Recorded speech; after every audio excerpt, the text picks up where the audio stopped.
Jesus is now brought before the governor Pilate for the Roman trial. Mark's version of this event, which is one of Luke's sources, only says that the chief priests accuse Jesus of many things. Luke spells these out, listing 3: perverting our nation, forbidding us to pay taxes to the emperor, and claiming to be king. Pilate hones in on the last accusation and puts it to Jesus, who replies, "You say so." Jesus gave the same answer in the Jewish trial to the question, "Are you the Son of God?" They take this response to be an admission, saying in verse 71, "What further testimony do we need? We have heard it from ourselves from his own lips."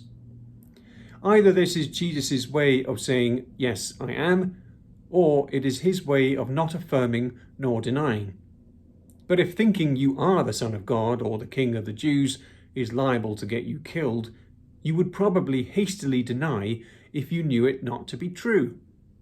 Whatever Jesus exactly means on these 2 occasions, he is content for them to proceed on the basis that these 2 things, these 2 titles, are true. Even if he does not say yes, not saying no commits him to being crucified under a sign on which that title will be inscribed. Pilate makes his assessment. There is clearly nothing in Jesus that indicates he is a pretender to the throne, which he would be obligated to deal with. Pilate understands king in purely political terms. 3 times then, Pilate declares Jesus to be not guilty, possibly because he wants to extricate himself from the pressure coming from the priests. On learning that Jesus is under Herod's jurisdiction, though Herod himself is under his, he sends Jesus over to him. Both Pilate and Herod have come from their normal residences to Jerusalem for the feast. In Pilate's case, he is there to oversee proceedings in case there is trouble. Herod is very excited to see Jesus and hopes for something special. Jesus gives him nothing. Luke is the only evangelist to include this meeting of Jesus and Herod. Why has he done so?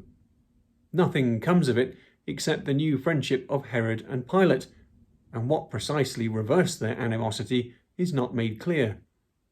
Perhaps Luke includes it to show Jesus going before his disciples in being dragged before rulers and kings. Pilate again tries to set the innocent Jesus free, but the leaders, now with the people too, intensify their demands and ask for a murderer instead. The innocent Jesus is exchanged for a violent criminal. On the way to the cross, there is another unique Lucan moment where Jesus addresses the daughters of Jerusalem, a phrase which comes from the Song of Solomon. It is characteristic of Luke to pay more attention to the women who followed Jesus or who were otherwise devout, like Elizabeth and Anna. Are these just some women who are following on with some men, or are they some of the women who had followed Jesus from Galilee?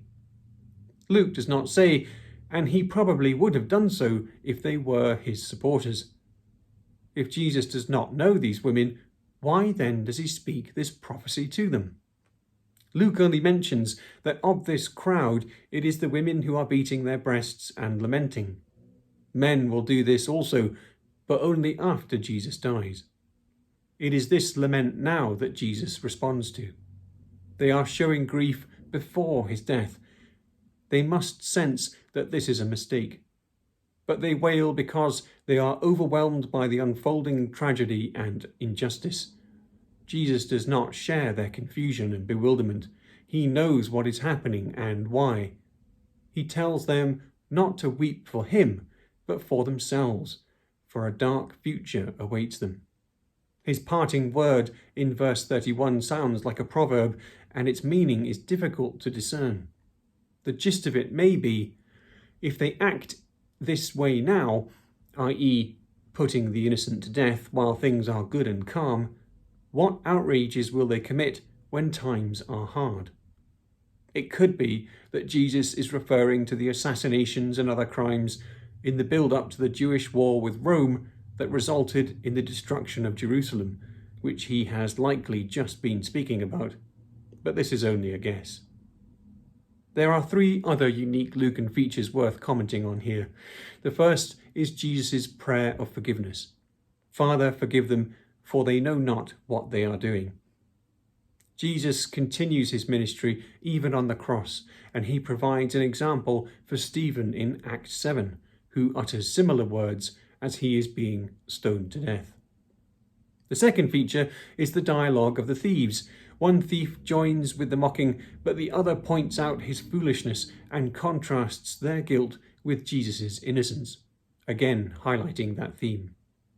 He piteously asks Jesus to remember him when he comes into his kingdom.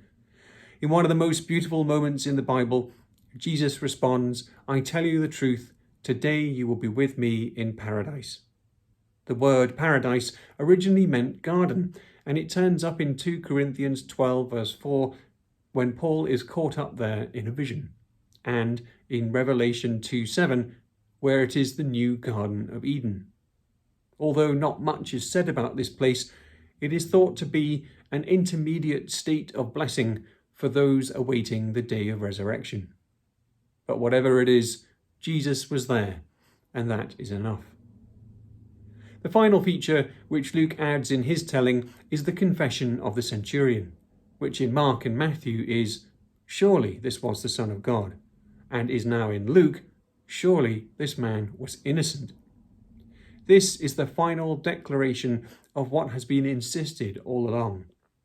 The word used here can also mean just or righteous, so it may mean more than simply not guilty, but that this was the death of a righteous man, which, to a Jewish mind, would hopefully lead to future vindication, if only in a post-mortem experience.